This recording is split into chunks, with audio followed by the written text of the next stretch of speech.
కాబట్టి యనమదుర్రు అనేది ఒక చిత్రమైన క్షేత్రం. అక్కడ శివలింగం ఉంటుంది.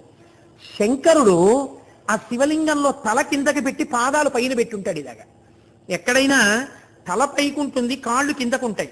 యనమదుర్రులో ఉన్న శివలింగంలో శిరస్సు కిందకుంటుంది, పాదాలు పైకుంటాయి. మీరు అక్కడికి వెళ్ళి వాళ్ళని అడిగితే నీరాజనం ఇస్తూ చూపిస్తారు శివలింగాన్ని. బాగా కింద శిరస్సు, పైన పాదాలు, నాభి, వేసుకున్న యజ్ఞోపవీతంతో సహా కనపడతాయి. యమధర్మరాజు గారు ప్రార్థన చేశాడు ఒకనొకప్పుడు, రాక్షస సంహారం చేయడానికి అమ్మా నువ్వు వచ్చి యనమదుర్రులో కూర్చుంటే నీ శక్తిని నాకు అనుగ్రహిస్తే నేను రాక్షస సంహారం చేస్తానని.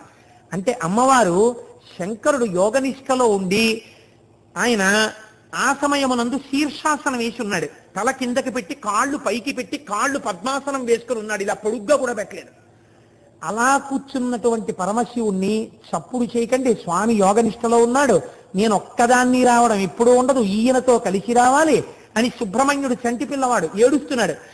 ఏడుస్తున్న సుబ్రహ్మణ్యుణ్ణి ఒళ్ళో పెట్టుకుని స్తన్యమిస్తూ శంకరుణ్ణి ఓ చిక్కన్ లాంటి దాంట్లో పెట్టుకుని ఎత్తి పట్టుకొచ్చేసింది ఆవిడ శక్తి స్వరూపం.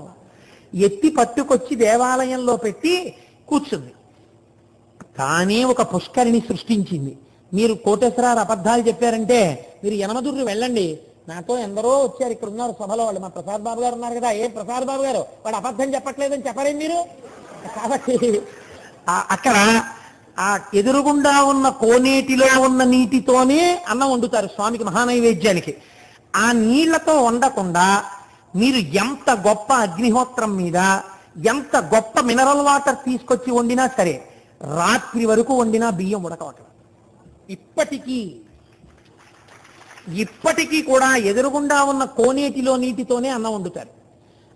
ఇప్పటికీ మీరు కవచం తీసి చూపించమంటే చూపిస్తే సుబ్రహ్మణ్యుడిని పడుకోబెట్టుకుని పాలిస్తూ ఉంటుంది అమ్మవారు. పక్కన నిశ్శబ్దంగా శంకరుడు యోగనిష్టలో ఉంటాడు.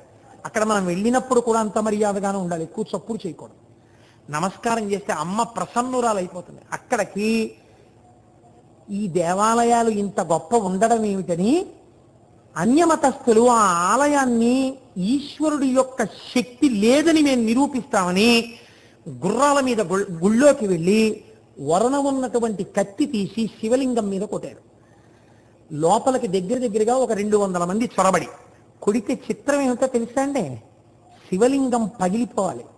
శివలింగం మీద కత్తి వాటు పడింది. ఇలాగా తెగిపోతే ఎలా పడుతుందో అలాగే పడింది.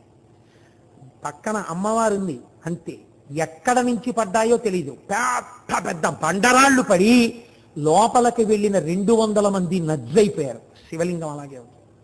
మీరు ఇప్పటికీ ఆ కవచం తీసి చూపిస్తే వాళ్ళని అడిగితే చూపిస్తారు, కత్తివాటు ఉంటుంది శివలింగం మీద. అమ్మవారు ఇప్పటికీ శక్తి స్వరూపిణి అయి ఆ యనమదుర్రు గ్రామంలో లోకాన్ని కాపాడుతూ ఉంటుంది. మన ఆలయాలు, మన వైభవం, మన సంస్కృతి, మన వేదం అంత గొప్పవి.